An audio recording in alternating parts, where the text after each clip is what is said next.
हाँ तो दोस्तों, आप लोग कैसे हैं?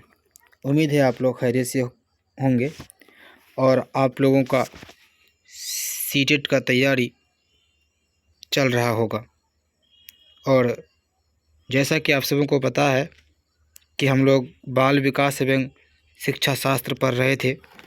प्रीवियस ईयर जो क्वेश्चंस है उसको देख रहे थे कि विगत वर्षों में किस तरह के प्रश्न सीडीपी में पूछे गए हैं, जिसमें हम लोग 2 वीडियोस में 20 प्रश्नों को देखे थे। आज हम लोग 21वें नंबर प्रश्न से शुरू करेंगे और 30 नंबर तक के प्रश्न को देखेंगे कि सीटेट में बाल विकास एवं शिक्षा शास्त्र से किस प्रकार के प्रश्न पूछे जा रहे हैं। जो भी दोस्त अभी तक education for all YouTube channel को सब्सक्राइब नहीं किया है, सब्सक्राइब कर दें और बेल आइकन को प्रेस कर दें। तो चलिए शुरू करते हैं। 21वां जो प्रश्न है, इस प्रश्न को आप देखिए। ये प्रश्न है आपका कि एक बच्चा है, अतीत की समान परिस्थितियों में की गई अनुक्रियाओं के आधार पर नई स्थिति के प्रति अनुक्रिया करता है। यानी एक बच्चा है जो अतीत में कोई परिस्थिति है, उस परिस्थिति के आधार पर जो नई परिस्थिति है उसके प्रति अनुक्रिया करता है। तो ये किससे संबंधित है? पहला जो ऑप्शन है वो ऑप्शन क्या है? सीखने का प्रभाव नियम। सीखने का प्रभाव नियम। दूसरा ऑप्शन है सीखने की प्रक्रिया का अभिवृत्ति नियम। तीसरा है सीखने का तत्परता नियम और चौथा है सीखने का सादृश्यता नियम। तो दोस्तों, इसका जो सही आंसर है वो डी नंबर है।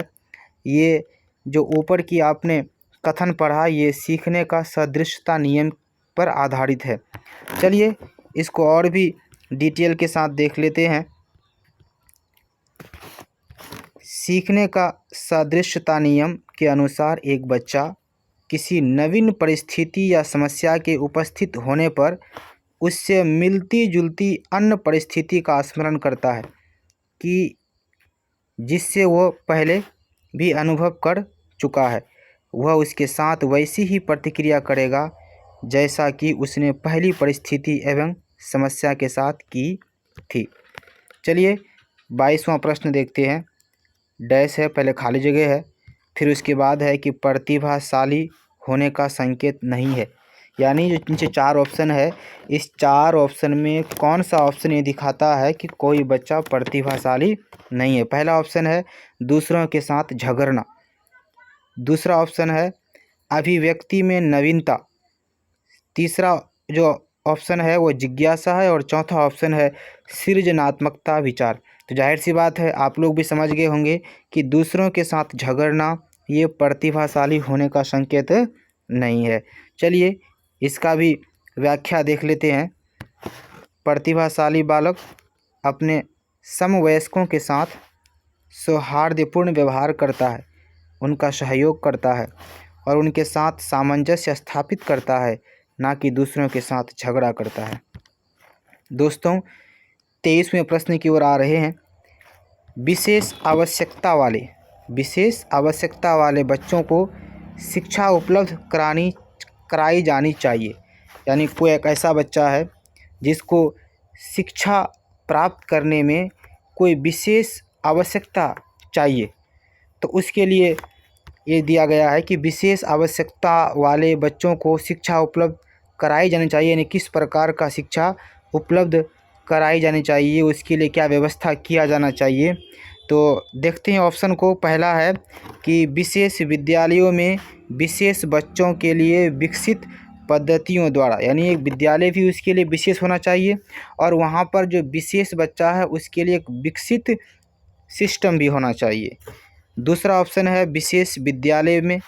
तीसरा ऑप्शन है विशेष विद्यालयों में शिक्षकों द्वारा और चौथा ऑप्शन है अन्य सामान्य बच्चों के साथ। यानी जिस तरह से अन्य बच्चों को शिक्षा दी जा रही है उसी तरह से उसको शिक्षा दिया जाए। कौन सा ऑप्शन सही है? पिछले प्रश्नों को जब हम सॉल्व कर रहे थे तो वहाँ देखे थे कि कोई भी अगर बच्चा जिसका शारीरिक दृष्टि से वो अपंग है, तो ऐसे बच्चों को आप अपने कक्षा में जब पढ़ा रहे हैं तो उसके साथ सामान्य बच्चों की तरह व्यवहार करें, ताकि उसको ये न महसूस हो कि हम इन बच्चों से अलग हैं। इसलिए सही ऑप्शन क्या होगा? डी नंबर होगा कि अन्य सामान्य बच्चों के साथ ही उन्हें पढ़ाया जाए, उन्हीं के साथ शिक्षा दी जाए। इसके भी व्याख्या को देख लेते हैं। राष्ट्रीय पाठ्यचर्या रूपरेखा 2005 यानी NCF 2005 में समावेशी शिक्षा की संस्तुति की गई है, जिसमें सभी प्रकार के बच्चों यानी सामान्य एवं विशेष को एक ही स्थान पर शिक्षा दी जाती है। ये 2005 का जो राष्ट्रीय पाठ्यचर्या रूपरेखा है उसमें कहा गया है कि सभी प्रकार का, चाहे वो सामान्य बच्चा हो या विशेष बच्चा हो, सबके लिए शिक्षा एक ही स्थान पर दी जाती है, ये व्यवस्था किया गया है। चलिए आगे बढ़ते हैं दोस्तों। 24वां प्रश्न है, आकलन को उपयोगी और रोचक प्रक्रिया बनाने के लिए डैश के प्रति सचेत होना चाहिए। आकलन को उपयोगी बनाने के लिए और रोचक बनाने के लिए क्या करना है? प्रक्रिया बनाने के लिए डैश के प्रति सचेत होना चाहिए। किसके प्रति सचेत होना चाहिए? तो ऑप्शन को पहले देख लेते हैं। पहला ऑप्शन है विद्यार्थियों को बुद्धिमान या औसत शिक्षार्थी की उपाधि देना। ये आप विद्यार्थियों को कह दें कि आप बुद्धिमान है या औसत शिक्षार्थी हैं। दूसरा ऑप्शन है शैक्षिक और सह शैक्षिक क्षेत्रों में विद्यार्थी के सीखने के बारे में जानकारी प्राप्त करने के लिए विविध तरीकों को प्रयोग करना। और तीसरा जो ऑप्शन है वो ऑप्शन है प्रतिपुष्टि यानी फीडबैक देने के लिए तकनीकी भाषा का प्रयोग करना। और चौथा ऑप्शन है अलग अलग विद्यार्थियों में तुलना करना। तो सबसे जो सटीक आंसर है वो बी नंबर का है कि क्या करना चाहिए? शैक्षिक और सह शैक्षिक क्षेत्रों में विद्यार्थियों के सीखने के बारे में जानकारी प्राप्त करने के लिए विविध तरीकों का प्रयोग करना चाहिए। आइए इसके भी व्याख्या को देख लेते हैं कि आकलन को उपयोगी और रोचक प्रक्रिया बनाने के लिए शिक्षक और सह शैक्षिक क्षेत्रों में विद्यार्थियों के सीखने के बारे में जानकारी प्राप्त करने के लिए विविध तरीकों का प्रयोग करना चाहिए। 25वां प्रश्न है। 25वां प्रश्न देख लेते हैं कि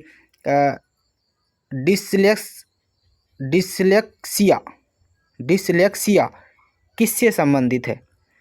गणितीय विकास से ऑप्शन पहला, ऑप्शन दूसरा पठन विकार से, और ऑप्शन तीसरा है व्यवहार संबंधी विकास से, और चौथा ऑप्शन है मानसिक विकास से। तो इसका सही जो उत्तर है वो पठन विकार है, यानी डिसलेक्सिया जो है ये पठन विकार से संबंधित है। आइए इसके बारे में भी और अधिक जानकारी ले लेते हैं। डिसलेक्सिया का संबंध पठन विकार से है, जिसमें बच्चा अक्षरों का पहचान नहीं कर पाता है। यानी डिसलेक्सिया में क्या होता है कि बच्चा अक्षरों का पहचान नहीं कर पाता है, जिस कारण उसे पाठ्य पुस्तक पढ़ने में समस्या महसूस होती है। 26वां प्रश्न है दोस्तों कि बच्चों को सीखने की प्रक्रिया में माता पिता को डैश भूमिका निभानी चाहिए।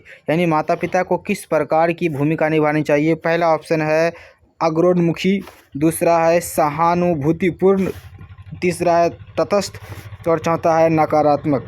तो माता पिता को अग्रोन्मुखी यानी आगे, सबसे आगे आना चाहिए, अग्रोन्मुखी भूमिका निभानी चाहिए।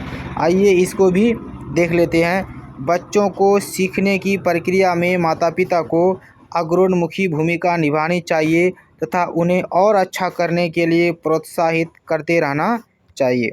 27वां प्रश्न है दोस्तों, विकास कभी ना समाप्त होने वाली प्रक्रिया है। विकास कभी ना समाप्त होने वाली प्रक्रिया है। यह विचार किससे संबंधित है? पहला ऑप्शन है निरंतरता का सिद्धांत, एक दूसरा ऑप्शन है एकीकरण का सिद्धांत, तीसरा ऑप्शन है अंतःक्रिया का सिद्धांत, और चौथा ऑप्शन है अंतः संबंध का सिद्धांत। तो इसका सही उत्तर है नंबर 1 यानी निरंतरता का सिद्धांत। यानी विकास जो है वह कभी ना समाप्त होने वाली प्रक्रिया है। ये किस सिद्धांत के अंतर्गत आता है? निरंतरता के सिद्धांत के अंतर्गत आता है। इसके बारे में और अधिक जानकारी प्राप्त करते हैं कि विकास कभी ना समाप्त होने वाली की प्रक्रिया है। यह विचार निरंतरता का सिद्धांत से संबंधित है। 28वां प्रश्न है कि सीखने के अंतर्दृष्टि सिद्धांत को किसने बढ़ावा दिया? वो कौन आदमी है जिसने सीखने के अंतर्दृष्टि सिद्धांत को बढ़ावा दिया? तो पहला ऑप्शन है पैवलोव ने, दूसरा है जीन पियाजे ने, तीसरा है वाइगोत्स्की ने और चौथा ऑप्शन है गेस्टाल्ट सिद्धांतवादी ने। तो इसका सही आंसर है गेस्टाल्ट सिद्धांतवादियों ने क्या किया? सीखने की अंतर्दृष्टि सिद्धांत को और अधिक बढ़ावा दिया। ये जो है ये जर्मनी के रहने वाले, कहाँ के रहने वाले थे? जर्मनी के रहने वाले थे। 29वां प्रश्न है निम्नलिखित में से किस अवस्था में बच्चे अपने समवयस्क समूह के सक्रिय सदस्य हो जाते हैं? नंबर 1 प्रौढ़ावस्था में, नंबर 2 पूर्व बाल्यावस्था में, नंबर 3 बाल्यावस्था में और नंबर 4 है किशोरावस्था में। तो इसका सही आंसर है किशोरावस्था में। यानी किशोरावस्था में जो बच्चे हैं अपने समवयस्क समूह के सक्रिय सदस्य हो जाते हैं, यानी ग्रुप में आ जाते हैं।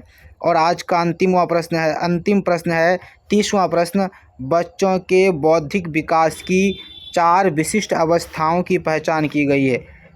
बच्चों की जो बौद्धिक विकास है उसकी 4 विशिष्ट अवस्थाएं हैं, उसकी पहचान की गई है एरिकसन द्वारा, दूसरा है कहता स्किनर द्वारा, तीसरा है पियाजे द्वारा और चौथा है कोहलबर्ग द्वारा। तो पियाजे द्वारा क्या है पहचान किया गया है कि बच्चों की बौद्धिक विकास की 4 विशिष्ट अवस्थाएं है। तो दोस्तों ये वीडियो आपको अच्छा लगे तो आप अपने और दोस्तों में इसको शेयर कर दीजिए। बहुत जल्दी हम और भी क्वेश्चन लेके आएंगे ताकि आपके तैयारी में, ठीक है, ये वीडियो बहुत ही महत्वपूर्ण साबित हो।